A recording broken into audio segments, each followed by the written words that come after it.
Excuse me, Reddit. My husband passed away not long ago, and our ex-adoptive daughter threw a fit during the funeral.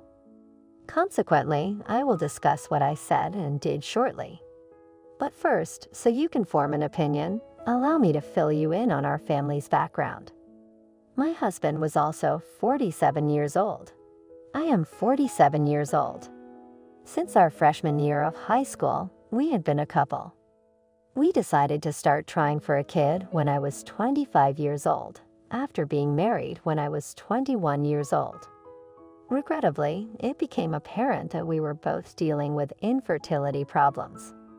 Our family decided to adopt after nearly 2 years of trying. We considered in vitro fertilization as an option, but ultimately decided to adopt so that we could have a positive impact on the world. Our decision to adopt via the foster care system was based on our belief that many abused and neglected children would benefit greatly from a loving home. That is the way our daughter, Elena, was introduced to us. We began caring for her when she was 4 years old. The fact that neither of her biological parents could support her due to their addictions meant that she had no choice but to enter the foster care system. At 5 years of age, she was legally adopted by us after 1 year of fostering her. Her birth parents decided to give up their rights because they didn't think they would ever be able to raise her and believed she would be better off with us. We had a closed adoption, which meant that they wouldn't have any contact with Elena after she was adopted by us. They honored that agreement until she turned 18. I still find it hard to talk about, but when she turned 18, they decided to reach out to her and asked her to come and stay with them because they had finally cleaned up their act. They really wanted her to give them a chance. Even though my husband and I had been parents for most of her life, she decided to abandon us to stay with her biological parents. All of this had happened behind our backs, and by the time she made the decision to leave us, it was too late for us to fix it. I had kind of figured out exactly why she wanted to be with her biological parents and not us. It was because they were loaded and we were not. There's just no other way to say it. They had genuinely turned their lives around and had gone from being addicts who couldn't even afford rent to being a really influential business family. From what I know, Elena also had 2 biological siblings. A brother who was 6 years younger than her and a sister who was 8 years younger. It's great that they had turned their lives around, but it did not prove to be so great for us because Elena chose them over us. It really broke our hearts. I don't think either of us was ever able to move on from that, neither my husband nor I. We just made our peace with it, but that's just because we had to. We had no other option. Elena was 18 when she left, a legal adult, so we couldn't try to bring her back. We just had to let her go. But then the more we thought about it, the less surprising it seemed. From when she was really young, Elena had always been quite materialistic. It wasn't really a thing when she was too young, but by the time she hit middle school, we could see that she liked the good things in life. We didn't have a problem with it. My husband and I luckily have never struggled with money and have had a comfortable life. But as she grew older, her demands became more outrageous. We had to start trying to discipline her because her expectations were really unrealistic. We were comfortable, yes, but we were not the kind of family who could take time off from work whenever we wanted to go on vacation. We were not the kind of family who could afford long trips to exotic locations or the kind of parents who could give her an exorbitant amount of pocket money to blow on clubs and parties. By the time she was 16, we were already having a lot of trouble dealing with her and were at our wits' end trying to keep her under control. We didn't want her to become irresponsible and careless, but that was the way she was going. Then the situation got worse when, around her 18th birthday, she was contacted by her parents. They decided to write her an email telling her everything about themselves a few years after they had given her up for adoption. They had cleaned up their act because it was a wake-up call for them. The fact that they literally had to give up their baby because they couldn't take care of her. Their families had cut them off, so their friends and a couple of well-wishers arranged for them to start again. It was really difficult for them in the beginning because they were not exactly ideal candidates for any job, but they managed to turn it around. By the time they were pregnant with their second child, both of them had stable jobs and a decent income. Around the time their third child was on the way, they had started their own business dealing in kitchen supplies. With time, they just kept growing. Finally, 14 years after they had given her up for adoption, they decided to reach out to her on her 18th birthday. They wanted her back in their lives and to give their family a shot again. They had thought about it a lot and were not sure if it would be the right move to make because they didn't want to disrupt her life as it was. They also had to think about the fact that theirs was a closed adoption and they were legally not allowed to get in touch with her without her consent unless she tried to seek them out first. But they couldn't wait for that to happen, so they had to pull a lot of strings to find out more about Elena just to speak to her. The sad part was that, instead of telling us about the email, Elena decided to start meeting them behind our backs. She began to build a relationship with her biological parents without us knowing. That's how she was able to find out how rich they were. 4 months after her birthday, she decided that she was going to move in with them and try to become part of their family. I still remember it as clearly as if it were yesterday, the day she decided to tell my husband and me that she had made up her mind to go back to her birth family. I distinctly remember how shocked we were when she made us read that email sent by them on her birthday. We had never seen this coming. She completely ignored our shock and disappointment and told us that she had been spending a lot of time with them while telling us she was going out with her friends. She realized that they were a better fit for her than we were and that there was a reason she had originally been born into their family and not ours. She told us never to contact her again because she wanted to give this a real shot. She wouldn't be able to do that if we kept trying to get in touch with her. She wanted to completely move on from her past and start a new life with her actual parents. Within the next couple of days, she had packed up her things and was gone. We didn't think about any legal recourse because it was pointless. Even though we could have done something about the fact that Elena's whereabouts had been revealed to her birth parents without consent, the bottom line was that she was gone. We couldn't do anything about it. It was not until later on that we stalked her on social media, spoke to a couple of her old friends, and found out that her birth family was extremely rich. That's why she was with them. Right now, she was living the life we had denied her in the name of discipline. She was partying every weekend, going on trips with her close friends, and just doing every irresponsible thing we thought wasn't good for her. That was when we realized that we had pretty much just wasted 14 years of our lives raising Elena and trying our best as parents when, in reality, she was more interested in having money than in us. It was really hurtful, but it was the truth. So we eventually had to come to terms with it. Almost 8 years have passed since then, and it was really hard for us, but we managed to make our peace with it and move on with our lives.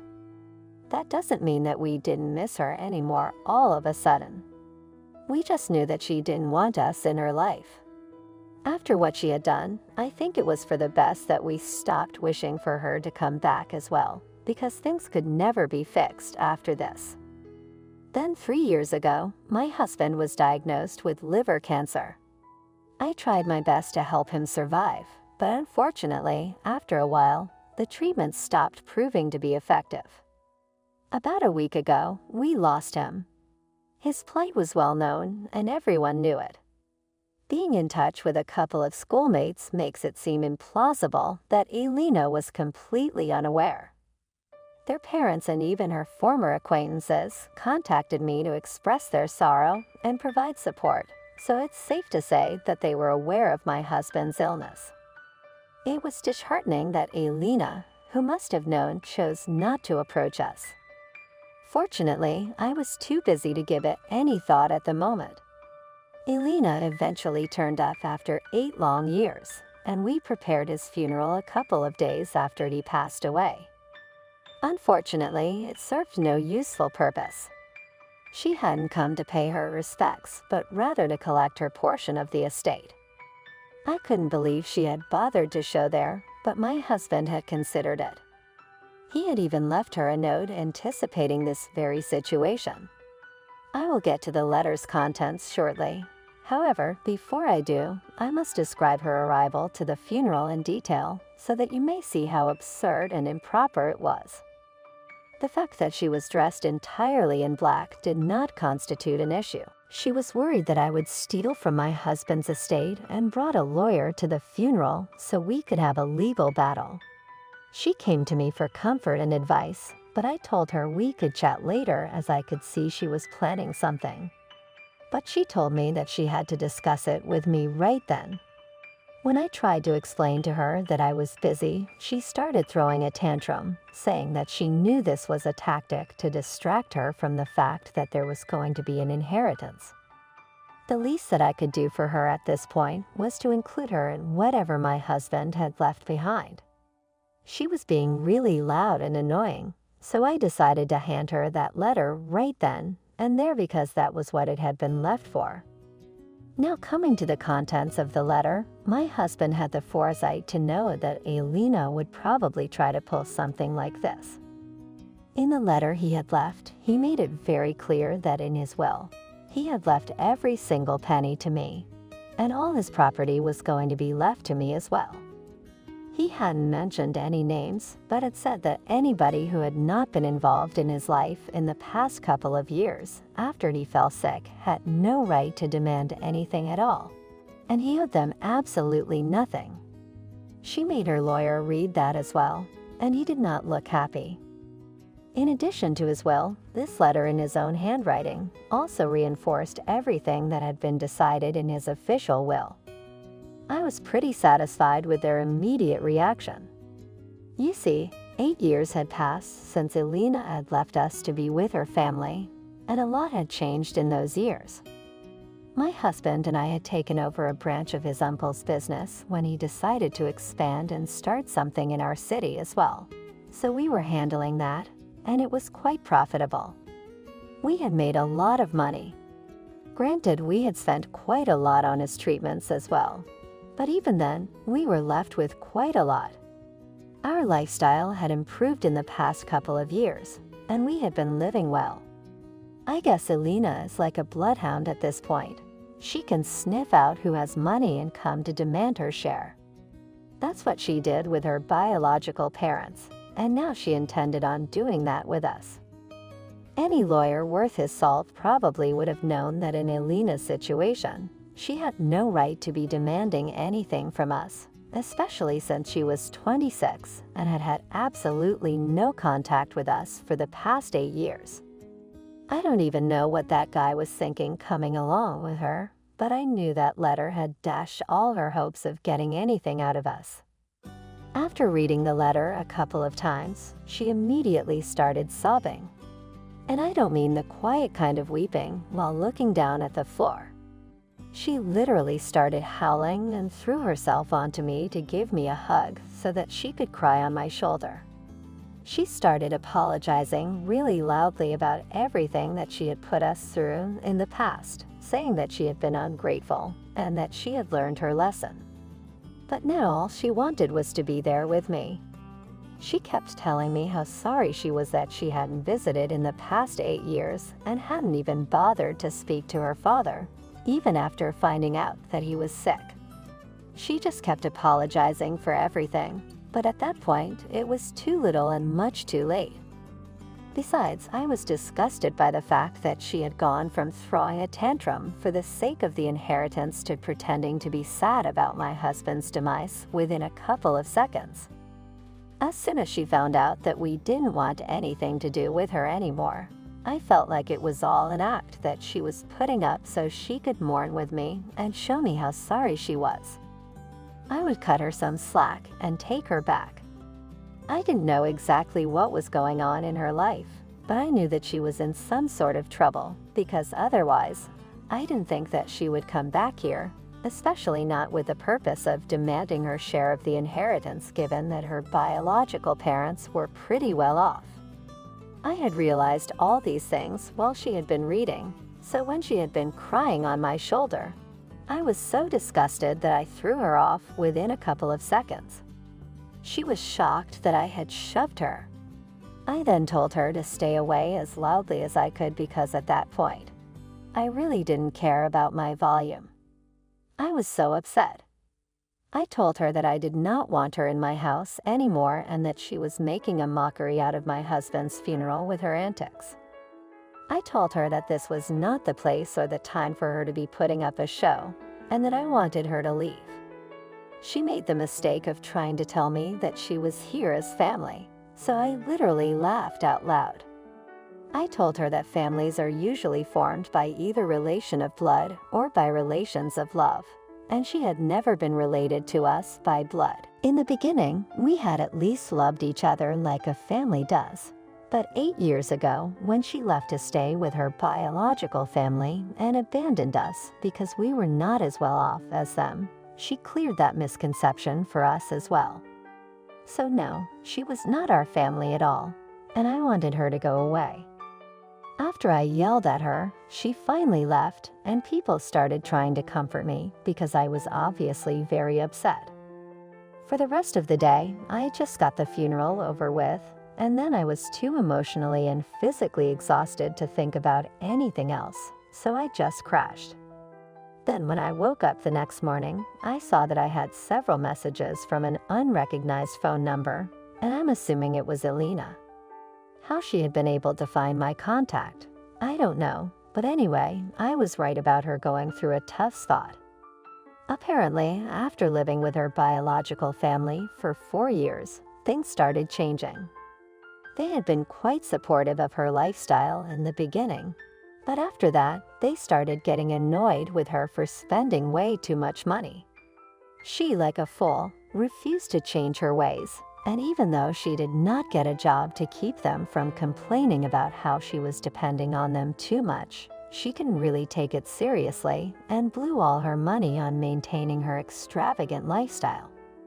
So basically, it was her irresponsible and callous attitude that led to her falling out with her biological family as well. About 4 years ago, they finally told her they couldn't support her anymore because it was clear that she was planning on mooching off of them for the rest of her life. They didn't think that it was fair because even though she had come back to spend time with them and build a relationship with them, she was so busy trying to show off for the world that she had barely spent any actual time with them. So they wanted her to move out, get her own place, and start living separately. They were open to her having a relationship with them, but it had to be for more than just the sake of money, since they had started to feel like she was using them, which they were right about.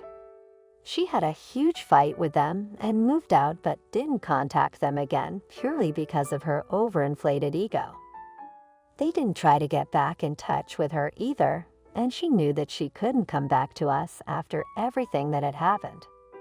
She was too embarrassed and ashamed. So for the past 4 years, she'd been trying to make it on her own, but it had been pretty difficult for her because the job market was tough, and she hadn't even been to college. Even when she found out about my husband's sickness, she had intended on reaching out to us, but then again, it was the fear of rejection that had stopped her. For not getting back in touch with us, she was really sorry and said that she genuinely meant her apology for everything that she had put us through. But she was also very disheartened by the fact that I had told her that she was not our family on the day of the funeral. She told me that the lawyer that she had come with was actually one of her friends, and he had suggested that he come along with her so he could at least try to reason with me before they tried to contest the will. She was sure that she wouldn't have received anything after everything that had happened. However, now, after she had spoken to me and been there for her dad's funeral, she didn't want any part of the inheritance anymore. But she just wanted me to forgive her and take back what I said about her not being my family. She also told me that the only reason she had even come by to demand part of the inheritance was because she actually wanted to put that money to good use and go to college so that she could get a degree and do something better with her life instead of the disappointing jobs that she had to stick to right now, simply because she didn't have any other options. But I really don't feel like forgiving her right now, and yet I feel like I would be a pretty bad person if I didn't. I've been holding out on making a decision for the past week, and now I feel like it's time to make up my mind instead of going back and forth about this inside my own head constantly. So, the IBTA, if I refuse to take back what I had said to my adopted daughter that she was not my family. Update 1. Hello, Reddit. First of all, I would like to thank everybody who took the time from their day to comment on my post and give me advice, as well as share their judgments and condolences. I know that my husband is in a better place now, and while I do miss him and think that if he had been here, I would have found it much easier to deal with this dilemma, I also think that I need to respect his wishes as well. Sure, here's your text punctuated and broken into shorter paragraphs. It was pretty clear to me that he didn't want anything to do with Elena anymore, and I really don't want anything to do with her either. I had become quite emotional since she had returned so suddenly. And on top of that, I was also coping with the loss of my husband, so I wasn't thinking straight. But I don't think Elena deserves to be forgiven. Even when she showed up on the day of the funeral, it was with the intention to demand her inheritance. She didn't show up because she cared for her so-called family. With that in mind, I finally responded to her message and told her that I was not going to take anything back, and neither was I going to forgive her. She had dug her own grave, and now she needed to lie in it. There was nobody who could fix this for her because the situation that she had created was just that nasty. I wished her the best for the future, and then I told her never to speak to me or try to contact me again. Then I blocked the number that she had texted me from. As for who had given her my contact info or my address, since my husband and I had moved away a couple of years ago, I don't know who did any of that. But when I find out, they will definitely pay for it. Update 2.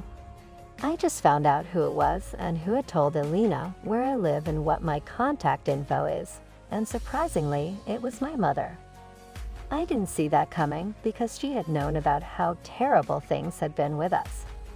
But she told me that Elena had said she wanted to come and apologize to her, so she really had no idea that this is what she was going to do. She apologized to me wholeheartedly for giving my personal information to Elena without asking, and I forgave her. Honestly, she's getting up there, and I'm sure her intentions were not bad. Had it been anybody else in her place, though, I'm not sure I would have had the same opinion. But my mother is in her 70s now, and I've already lost my husband. I don't want to get into a fight with her as well, especially when she was just a bit misguided, but didn't have any bad intentions. She has apologized, so that's that. Update 3. Hello, Reddit. 6 days ago, I had blocked Elena's number after sending her that message, and I really didn't think that she would try to get back in touch with me again. But she showed up to my house once again today, and I refused to let her in. She just kept sobbing right outside my door and kept telling me that she was really sorry about everything, but that she just needed to speak to me. It was incredibly hard for me to deal with that kind of thing because I'm still grieving, and I'm not in a very emotionally stable place right now. I kept telling her to leave, that I couldn't deal with this at the moment, and that I really needed some space. But she refused to go and kept telling me that she really needed to talk to me. I would have called the cops under normal circumstances, but she was sobbing so hard that I couldn't find it in me to do it. It might sound strange, but even though she is a grown woman now, all I could hear was that little kid whom we had brought home who would cry at almost everything. So I ended up opening the door to let her in. It took a few minutes for her to compose herself, but once she did, she immediately started apologizing to me for everything once again. I had to cut her off and told her that the only reason I had brought her in was so that she could stop crying, and I could tell her that I could not process or accept her apology right now. A lot has happened and everything has changed, so accepting her back into my life is not going to be a piece of cake. She needed to realize that whatever had happened in the past 8 years, I couldn't just forget it because she had apologized for it. So she really needed to give me my space, especially when I was already dealing with something so big right now: the loss of my husband. That man was the love of my life, and he's gone now. I need to cope with my emotions regarding that first, and only then can I even think about her. I explained that to her as politely as I could, and after a few minutes of silence, she told me that she understood and that she would be waiting for me to contact her. She scribbled her contact info on a notepad and told me that she was going to leave me alone now. She was still very sorry about everything and even sorry about behaving like that. And then she finally left. I don't know if I'm going to be using that contact info to get in touch with her anytime soon, but I'm glad that both of us got the closure that we kind of needed. So I really don't regret inviting her in so that I could speak to her and get this out of the way. Fourth update. Hello, Reddit. Since my husband's death 5 months ago, I've been attempting, albeit slowly, to return to a normal life. Even though I'm not sure what normal means anymore, having my hubby by my side has always made life more bearable. Now that he's gone, I'm simply adjusting to carrying on with my usual routine, minus him. Since we were coworkers before, it's convenient that I can divide my time between my current job and his uncle's firm. Now that I'm on my own, I have something to keep myself busy with. The remainder of my time is filled with television and literature. However, I do my best to stay in touch with loved ones. It hasn't been simple, but I'm starting to adapt. So, here's the big question: who did I contact first, Elena or myself? Regardless of how she feels about what I stated during our previous encounter, I haven't contacted her yet. We are now honoring our no-contact agreement as neither of us has contacted the other. Perhaps we can work things out in the long run, and then I can forgive her. But I'm not in a position to do that at the moment, and that's fine. In the end, all I care about is my own life.